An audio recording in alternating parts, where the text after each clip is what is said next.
الرحمن الرحیم والصلاة والسلام علی شمس الہدایۃ والیقین وعلی آلہ واصحابہ وازواجہ اجمعین اما بعد۔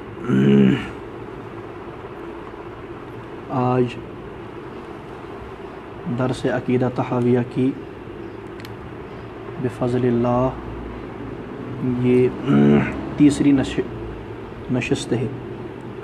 اللہ پاک اس کو تادیر قائم و دائم رکھے، ہماری نیتوں کو اپنے لیے خالص کرے، اور اس مجلس کو اللہ پاک دنیا میں ہماری ہدایت کا اور آخرت میں ہماری نجات کا ذریعہ بنائے۔ پیچھے جو دو درس ہوئے ان میں عقیدے سے متعلق کچھ مختصر سی باتیں ہوئیں اور امام طحاوی رحمۃ اللہ تعالیٰ علیہ کے حوالے سے، اور اس کے بعد جو پہلا عقیدہ امام طحاوی رحمۃ اللہ تعالیٰ علیہ نے یہاں بیان کیا ہے، جو عقیدہ اہل سنت والجماعت کا ہے اور حضرت امام اعظم ابو حنیفہ رحمۃ اللہ تعالیٰ علیہ کا ہے، کیونکہ میں نے بتایا یہاں لکھا ہے شروع میں کہ یہ اہل سنت والجماعت کے عقائد کا بیان ہے۔ امام اعظم ابو حنیفہ رحمۃ اللہ تعالیٰ علیہ، امام ابو یوسف رحمۃ اللہ تعالیٰ علیہ، امام محمد رحمۃ اللہ تعالیٰ علیہ، ان کے عقائد کا یہ بیان ہے۔ اور اس میں جو پہلا عقیدہ امام طحاوی رحمۃ اللہ تعالیٰ علیہ بیان کرتے ہیں، وہ کہتے ہیں ان اللہ تعالیٰ واحد لا شریک لہ، کہ اللہ تعالیٰ جو ہیں واحد ہیں اور اس کا کوئی شریک نہیں ہے۔ اور اس پر میں نے مختصر سی بات کی تھی، تو اسی سے متعلق کچھ باتیں میرے ذہن میں ہیں، تو ہم اپنی بات کو آگے لے کر کے چلتے ہیں۔ حضرت امام طحاوی رحمۃ اللہ تعالیٰ علیہ نے یہ جو پہلا عقیدہ بیان کیا ہے، ان اللہ تعالیٰ واحد لا شریک لہ، کہ بے شک اللہ تعالیٰ اکیلے ہیں اور ان کا کوئی شریک نہیں ہے۔ لا شریک لہ میں مفہوم عرض کر رہا ہوں، ان کا کوئی شریک نہیں ہے۔ تو اللہ پاک واحد ہیں، اللہ پاک احد ہیں، قرآن پاک میں ہے نا قل هو اللہ احد، تو اللہ پاک احد ہیں۔ وَإِلَٰهُكُمْ إِلَٰهٌ وَاحِدٌ لَا إِلَٰهَ إِلَّا هُوَ الرَّحْمَٰنُ الرَّحِيمُ، تو اللہ پاک واحد ہوئے۔ احد کا معنی ایک اور واحد کا معنی اکیلا۔ اللہ پاک ایک بھی ہیں اور اللہ پاک اکیلے بھی ہیں۔ اللہ پاک ایک ہیں اپنی ذات میں، اللہ پاک ایک ہیں اپنی صفات میں، اللہ پاک اکیلے ہیں اپنی ذات میں، اللہ پاک اکیلے ہیں اپنی صفات میں، نہ اللہ کی ذات میں اس کا کوئی شریک، نہ اللہ کی صفات میں اس کا کوئی شریک۔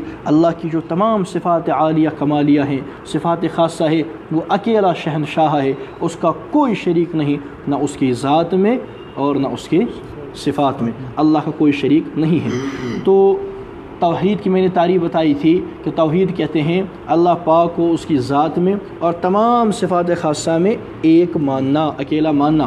اور شرک بتایا تھا، شرک کسے کہتے ہیں کہ اللہ پاک کی ذات میں یا صفات خاصہ میں کسی کو شریک ماننا۔ اب اللہ کی ذات تو سب کو معلوم ہے، اللہ تو اللہ ہے۔ جہاں تک صفات کا مسئلہ ہے تو اللہ تعالیٰ کی صفات ہیں، تو انہی صفات میں سے ایک صفت اختیار ہے، صفت ارادہ ہے، صفت علم ہے، صفت حیات ہے، صفت قدم ہے، اور سننے کی صفت اور دیکھنے کی صفت اور تکوین کی صفت، یہ تمام صفات ہیں۔ ان میں سے کسی بھی ایک صفت کے اندر اگر اللہ پاک کے ساتھ کسی کو شریک مانا، کوئی خدائی صفت کسی کے اندر مانی تسلیم کی، ایسا آدمی کافر ہے اور مشرک ہے۔ ایسے آدمی کے کفر میں اور ابو جہل کے کفر میں کوئی فرق نہیں۔ بس ٹھیک ہے نا جی؟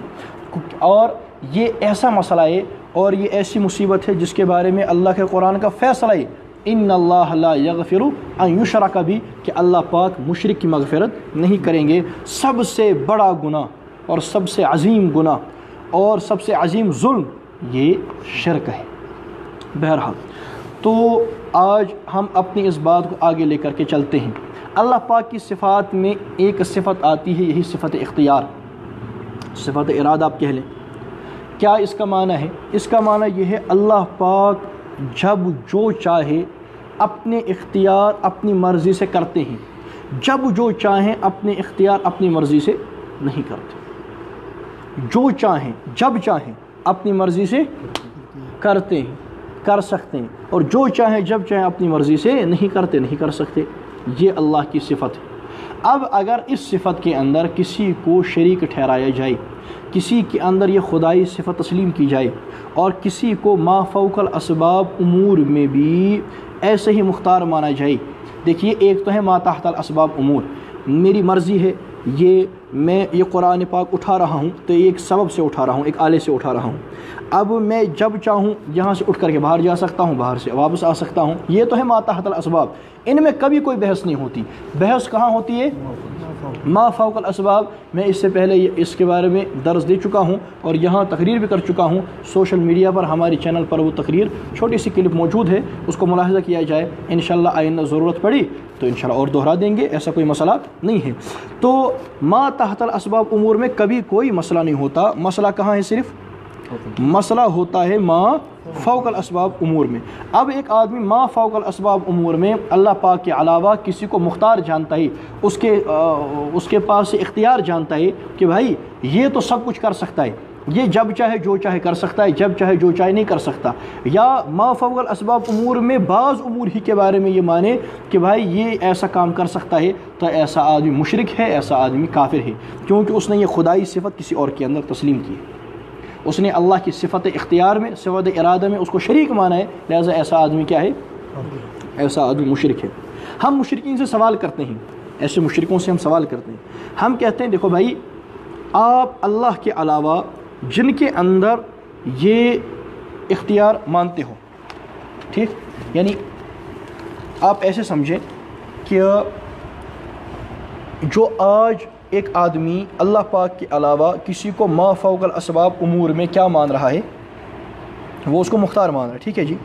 اب ہم ان سے پوچھتے ہیں، چونکہ وہ خود کو مسلمان ہی کہتے ہیں نا، اب ہم اس مشرک سے پوچھتے ہیں کہ تو ہمیں یہ بات بتا کہ آپ اللہ پاک کے علاوہ جو اس کو مختار مان رہے ہیں تو کیا آپ اس کو تمام چیزوں میں مختار مانتے ہیں؟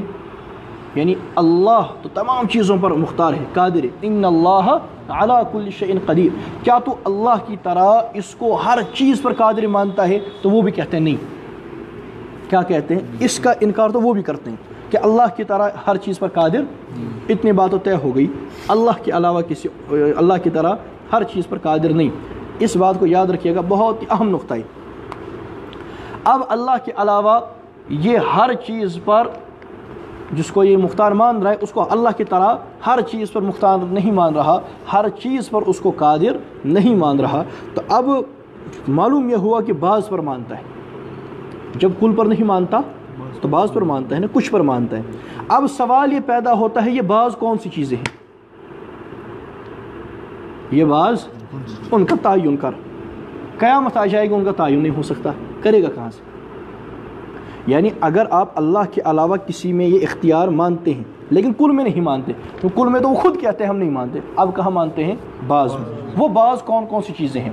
یعنی بارش برسانا، اولادیں دینا، فلاں چیز کرنا۔ اب یہ ہو سکتا ہے آپ یعنی آپ کے نزدیک، آپ کے نظریے کے مطابق آپ کسی سے بیٹا مانگ رہے ہو اور اس کے ہاتھ میں بارش برسانے کی کوئی طاقت ہو، ساری زندگی مصیبت۔ بات سمجھ آئی آپ کے لیے؟ تو سوال یہ پیدا ہوتا ہے اگر اللہ کے علاوہ آپ اختیار مانتے ہیں اور بعض اختیار یہ بعض اختیار کون کون سے اختیار ہیں؟ ایک حضرت پیران پیر شیخ عبد القادر جیلانی رحمۃ اللہ تعالیٰ علیہ، اگر آپ ان کو ما فوق الاسباب امور میں آپ ان کو طاقت والا مانتے ہیں تو اب سوال یہ پیدا ہوتا ہے کن کن امور میں ہیں؟ کل میں تو آپ بھی نہیں مانتے، اور جن بعض میں ہوں ان میں آپ تعین فرمائیں۔ حضرت معین الدین اجمیری رحمۃ اللہ تعالیٰ علیہ کو مانتے ہیں تو کیا وہ بھی صرف اس کے پاس وہی کچھ اختیار ہیں یا کچھ اور بھی ہیں، کچھ ڈیفرنٹ اختیار ہیں؟ تو ان کا آپ تعین فرمائیں۔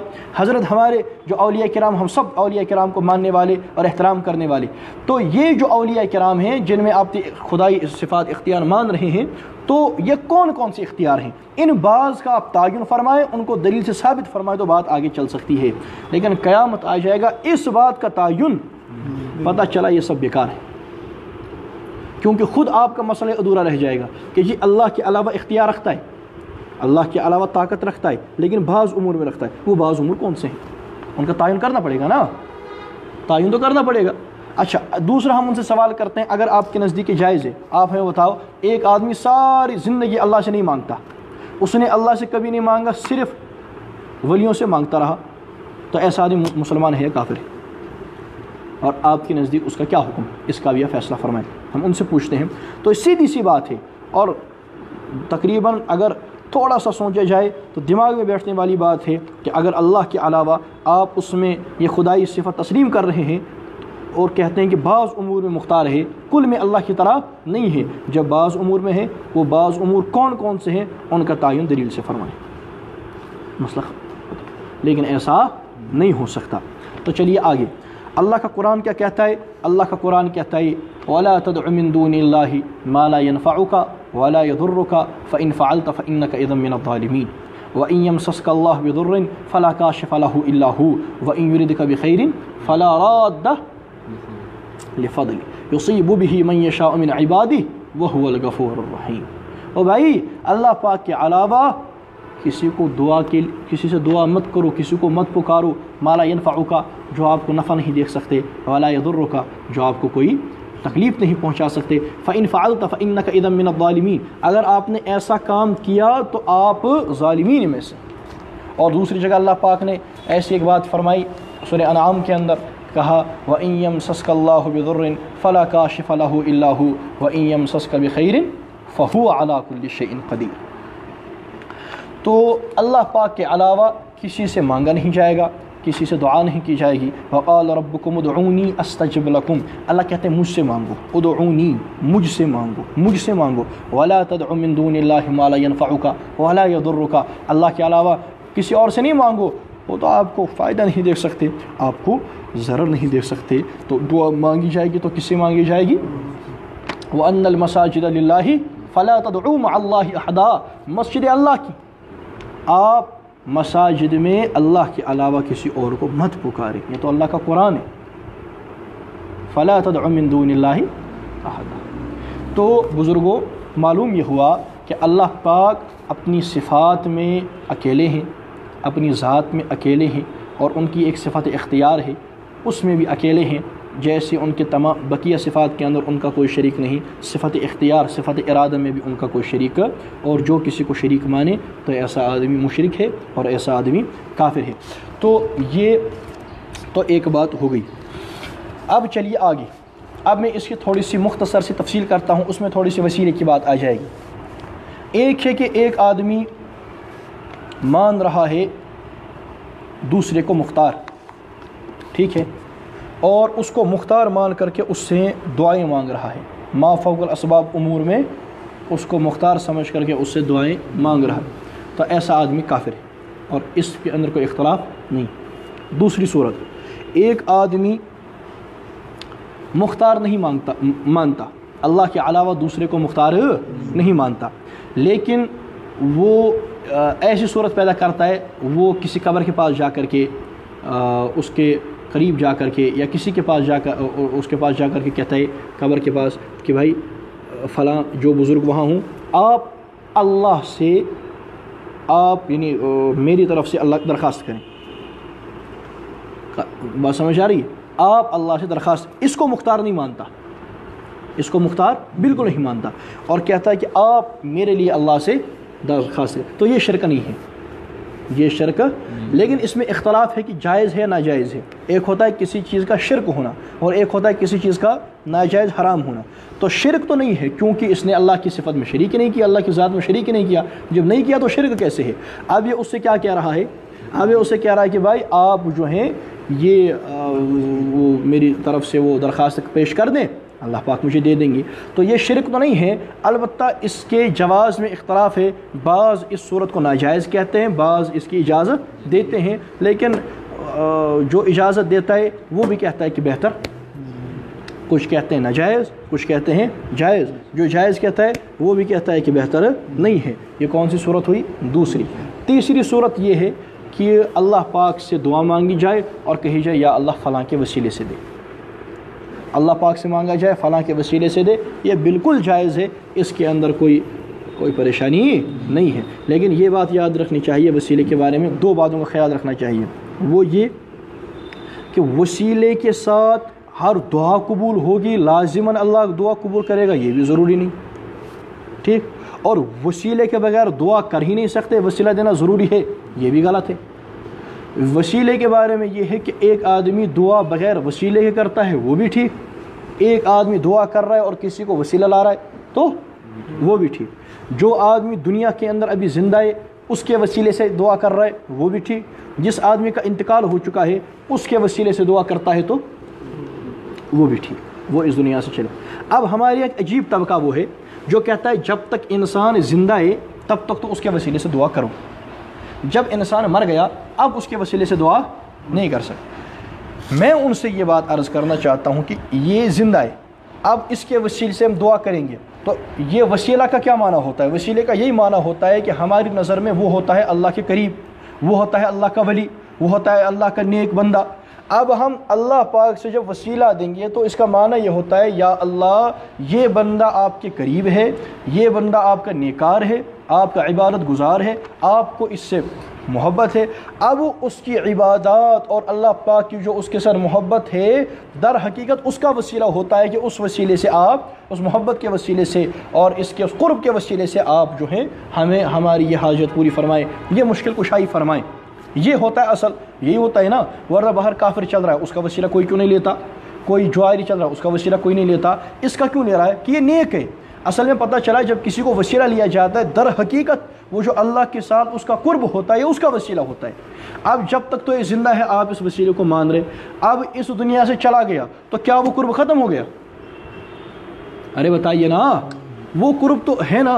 ایک نیک بندہ ہے اور وہ کلمے کے ساتھ چلا گیا, وہ ایمان کے ساتھ چلا گیا, نیک تھا, جب چلا گیا وہ قرب تو باقی ہے نا. جو محبت اللہ پاک اس کے ساتھ کرتے تھے وہ محبت تو باقی ہے نا, اور اس کا جو مقام تھا وہ مقام تو باقی ہے نا. تو جب تک وہ زندہ تھا تب اس کے وسیلے سے دعا کرتے تھے, اور جس کی بنیاد پر کرتے تھے وہ مرنے کے بعد بھی اس کے اندر موجود ہیں, وہ صفات ان صفات سے وہ متصف ہے, تو اب اس کے وسیلے سے دعا کیوں نہیں ہو سکتی؟ یہ بات مجھے سمجھ میں ان کی نہیں آ رہی, اور یہ تو ہے ہی اصلاح کی یہ سمجھ میں نہ آنے والی باتیں ہیں. تو دیکھیے ایک آدمی زندہ ہے اس کے وسیلے سے بھی دعا ہو سکتی ہے, اور ایک آدمی اس دنیا سے چلا گیا اس کے وسیلے سے بھی دعا ہو سکتی ہے. وسیلہ اور وسیلے کی یا اللہ فلاں کے وسیلے سے, فلاں کے طفیل سے, فلاں کے صدقے سے تو دے, اس کو تو مختار بھی نہیں مانتا اور اس سے ڈائریکٹ کہہ بھی نہیں رہا, اللہ کو مختار جانتا ہے, اللہ سے کہہ رہا ہے اور کہہ رہا ہے فلاں کے وسیلے سے. یہ بالکل جائز ہے. ابن تیمیہ صاحب اور کسی اور نے اس کا انکار وغیرہ کیا, لیکن وہ کوئی مضبوط چیز نہیں ہے, وہ کوئی مضبوط چیز نہیں ہے. تو اس کے علاوہ جمہور امت جو اس بات کی قائل ہے تو یہی بات ٹھیک ہے کہ وسیلے کی گنجائش ہے اور وسیلہ لے سکتے ہیں. البتہ وسیلہ کوئی ضروری چیز نہیں ہے, اور نہیں یہ ضروری ہے کہ وسیلے کے ساتھ جو دعا کریں گے وہ قبول ہوگی, نہ یہ کوئی ضروری چیز نہیں ہے. اللہ چاہے تو بغیر وسیلے کے قبول کرے, اللہ چاہے تو وسیلے کے ساتھ بھی قبول نہ کرے. البتہ وسیلے کا پھر فائدہ کیا آتا ہے؟ وسیلے سے مانگنے والے کی امید بڑھتی ہے, وسیلے سے مانگنے والے کی امید بڑھتی ہے. میں ایک مثال دیتا ہوں. دیکھیے ایک آدمی میرے پاس آئے, کوئی بٹمالو سے آیا نوشہرہ کسی کام سے, اب میرے پاس اسے کام ہے, تو اب میں اس کو نہیں جانتا, بالکل بھی انجانا آدمی میرے پاس آیا, تو میں اس کے ساتھ تعاون کروں گا جس حد تک ہو سکے. اب وہ مجھے کہتا ہے وہاں آ کر کہ جی میں تو معروف کا دوست ہوں, یا معروف کا رشتہ دار ہوں, یا معروف کا جاننے والا ہوں, یہ ایسے. اب جب وہ حضرت معروف کا نام لے گا تو اب میری توجہ اس کی طرف بڑھ جائے گی, ہے کہ نہیں؟ یہ فلاں کا جاننے والا ہے.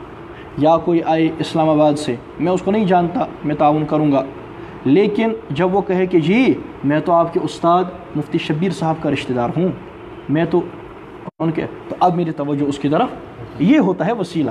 اس نے یہ جو کہا نا میں مفتی شبیر صاحب کا رشتہ دار ہوں, یہ اس نے مفتی شبیر صاحب کو لایا وسیلہ. یہ جو اس نے کہا میں معروف کا دوست ہوں, یہ معروف کو لایا. اس سے کیا ہوگا کہ میری توجہ ان کی طرف بڑھ جائے گی, اس سے امید اس کو پیدا ہوگی کہ یہ میری طرف توجہ زیادہ کرے گا. بات سمجھ آئی؟ یہ ہوتی ہے بات. اور جب ایک بندہ وسیلے کے ساتھ دعا کرتا ہے اس کی امید میں اضافہ ہوتا ہے. اللہ پاک یوں دعا کر رہا ہوں یہ فی الفور قبول ہو جائے, تو اس کی قبولیت کے اندر امید بڑھ جاتی ہے کہ فی الفور انشاءاللہ اللہ پاک قبول کر لیں گے. یہ ہوتا ہے اور یہ اس کی حقیقت ہے. تو جہاں تک تعلق ہے اللہ پاک کے علاوہ کسی اور کو مختار ماننے کا, تو ایسا آدمی کافر ہے, مشرک ہے. اور دوسری جو قسم ہے وہ یہی ہے کہ اس کو تو مختار نہیں مانتا, لیکن اس سے کہہ رہا ہے کہ بھائی تو اللہ سے کہہ, ٹھیک ہے نا, تو اس میں اختلاف ہے. شرک تو نہیں ہے لیکن اس کے جواز میں اختلاف ہے. بعض جائز کہتے ہیں, بعض جائز, جو جائز کہتے ہیں وہ بھی کہتے ہیں کہ بہتر نہیں ہے. اور تیسرا یہ وسیلہ یہ بالاتفاق کیا ہے, یعنی جائز. ہم جو طبقہ یہاں موجود ہے تو ان کے اتفاق کے ساتھ یہ جائز ہے، جمہور امت کے یہاں یہ جائز ہے۔ ابن تیمیہ صاحب وغیرہ نے اختلاف کیا، آج بھی اختلاف کرتا ہے، لیکن وہ کوئی زیادہ مضبوط چیز نہیں ہے۔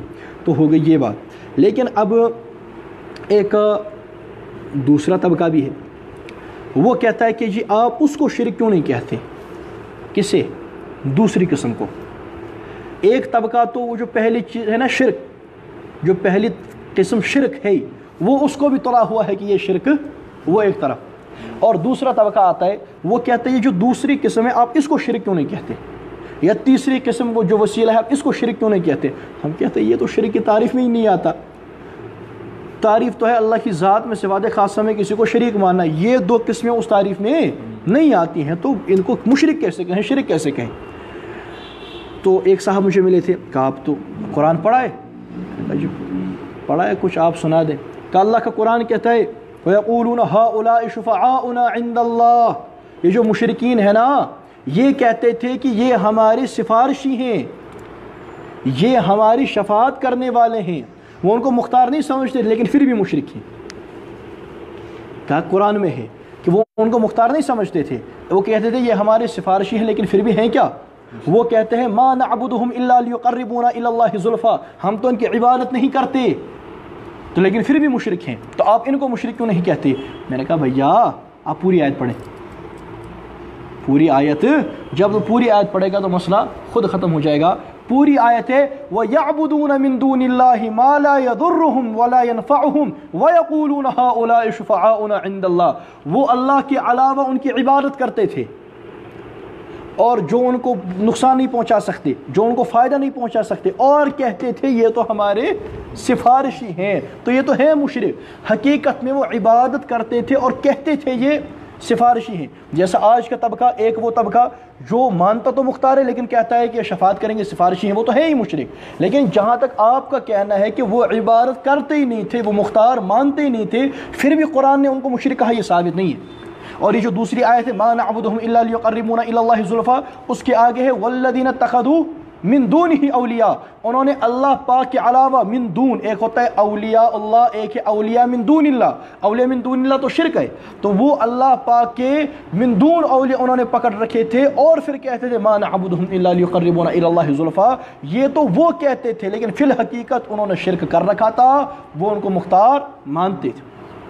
یہ تو اللہ کا قرآن کہتا ہے وَالَّذِينَ تَدْعُونَ مِن دُونِهِ مَا يَمْلِكُونَ مِن قِطْمِيرٍ إِن تَدْعُوهُمْ لَا يَسْمَعُوا دُعَاءَكُمْ وَلَوْ سَمِعُوا مَا اسْتَجَابُوا لَكُمْ وَيَوْمَ الْقِيَامَةِ يَكْفُرُونَ بِشِرْكِكُمْ وَلَا يُنَبِّئُكَ مِثْلُ خَبِيرٍ۔ تو إِنَّ الَّذِينَ تَدْعُونَ مِن دُونِ اللَّهِ لَن يَخْلُقُوا ذُبَابًا وَلَا يَجْتَمِعُوا لَهُ۔ تو یہ تو قرآن سے صاف پتہ چل رہا ہے کہ وہ اللہ کے علاوہ مانگا کرتے تھے، پکارا کرتے تھے، دعا کیا کرتے تھے۔ پھر انہوں نے کہہ دیا کہ مَا نَعْبُدُهُمْ إِلَّا لِيُقَرِّبُونَا إِلَى اللَّهِ زُلْفَىٰ، اور کہا کہ هَؤُلَاءِ شُفَعَاؤُنَا عِندَ اللَّهِ، لیکن یہ فی الحال یہ تو ان کی بات ہے، لیکن قرآن کیا کہتا ہے وَيَعْبُدُونَ مِن دُونِ اللَّهِ، وہ اللہ کے علاوہ ان کی عبادت کرتے تھے۔ تو معلوم ہوا ان پر شرک کا فتویٰ ان دو قسموں پر نہیں لگ سکتا، وسیلہ تو ہے ہی جائز اور اس پر اختلاف جواز کا ناجواز کا، بہرحال شرک نہیں ہے۔ تو شرک کیا ہے؟ اللہ پاک کی ذات میں صفات خاصہ میں کسی کو شریک ماننا۔ جو اللہ پاک کی ذات میں صفات خاصہ میں کسی کو شریک مانے گا تو ایسا آدمی کیا ہے؟ مشرک ہے، اور ایسا آدمی کافر ہے۔ اور اس پر قرآن نازل کہ ان اللہ لا یغفر ان یشرک بہ، کہ ایسے آدمی کی اللہ پاک مغفرت نہیں کریں گے۔ تو یہ حضرت امام طحاوی رحمۃ اللہ تعالیٰ علیہ نے جو عقیدہ بیان فرمایا کہ ان اللہ تعالی واحد لا شریک لہ، کہ اللہ پاک جو ہیں وہ اکیلے ہیں، ان کا کوئی شریک نہیں ہے۔ اور یہ کس کا عقیدہ ہے؟ یہ مسلمانوں کا عقیدہ ہے، اہل سنت والجماعت کا عقیدہ ہے۔ اور یہ عقیدہ یہ امام اعظم ابو حنیفہ رحمۃ اللہ علیہ کا عقیدہ ہے، یہ عقیدہ امام ابو یوسف رحمۃ اللہ تعالیٰ علیہ کا ہے، امام محمد رحمۃ اللہ تعالیٰ علیہ کا ہے، ان سنی اماموں کا ہے، اہل سنت کے پیشواؤں اور ان آقاؤں کا ہے۔ اور الحمدللہ یہی عقیدہ ہمارا بھی ہے، بزرگان دیوبند کا ہے اور تمام مسلمانوں کا ہے کہ اللہ پاک اکیلے ہیں، ان کا کوئی شریک نہیں۔ بات سمجھ آئی؟ کسی صفت میں اللہ کا کوئی شریک نہیں ہے۔ اللہ پاک کی صفت اختیار، صفت ارادہ، کہ اللہ پاک جب چاہے جو چاہے اپنی مرضی سے کرتے ہیں، اللہ پاک جب چاہے جو چاہے اپنی مرضی سے نہیں کرتے۔ جب آپ یہ صفت اللہ پاک کے علاوہ کسی اور میں تسلیم کریں گے تو ایسا آدمی کافر ہو جائے گا، ایسا آدمی مشرک ہو جائے گا، اور ایسے آدمی کا اسلام کے اندر ہونے کا سوال ہی پیدا نہیں ہوتا۔ جو آج بھی اللہ کے علاوہ کسی میں بھی کوئی ما فوق الاسباب امور میں کوئی صفت مانے اور اس میں اس کو مختار جانے، ایسے آدمی کے کفر میں اور ابو جہل کے کفر میں کوئی فرق نہیں۔ جیسا کافر ابو جہل ویسا کافر یہ۔ اور یہ بات یاد رہی کہ یہ سوال مشرکین سے سوال کہ اگر آپ اللہ پاک کے علاوہ اس کو ما فوق الاسباب امور میں مختار مانتے ہیں تو کیا جیسے اللہ کو کل مختار مانتے ہیں تو کیا اسی کو بھی بالکل اللہ پاک کی طرح کل؟ نہیں جی، اللہ کے مقابلے میں تو صرف بعض چیزوں پر مختار ہیں، بعض پر مختار۔ تو وہ جو بعض چیزیں ہیں وہ بعض چیزیں کون سی ہیں اس کا تعین کیا جائے، لیکن کہاں سے؟ کہاں سے؟ سبز کتابوں سے نہیں بلکہ کتاب و سنت سے۔ دیکھیے عقیدہ جو ہوتا ہے نا، عقیدہ ہوتا ہے قطعیات سے ثابت جو ضروریت دین میں ہو، تو توحید کا مسئلہ ہے۔ جب ان کو عقیدہ ثابت کرنا ہے اور وہ بھی ایسا جس کا تعلق کہاں سے ہو؟ عقیدہ توحید سے ہو، تو اس کے لیے چاہیے قطعی دلیل قطعی۔ اور دلیل قطعی کیا ہے؟ قرآن کی وہ آیت جو قطعی ثبوت ہونے کے ساتھ ساتھ قطعی دلالہ بھی ہو، یا متواتر حدیث جس کا مضمون قطعی دلالہ ہو، اور اجماع قطعی۔ یہ ان تین چیزوں سے یہ ثابت ہو سکتا ہے، ان تین چیزوں کے علاوہ ضروریات دین ثابت نہیں ہوا کرتے، اور یہ تو طے شدہ بات ہے۔ یہ خان صاحب نے بھی ایک جگہ اسی قسم کی ایک بات لکھ رکھی ہے۔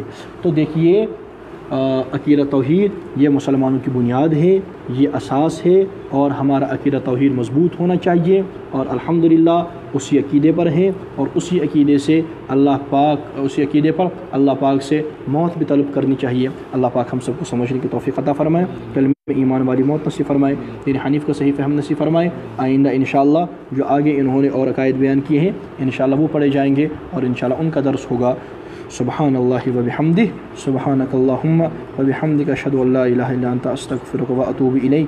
سبحان ربک رب العزۃ عما یصفون، وسلام علی المرسلین، والحمد للہ رب العالمین۔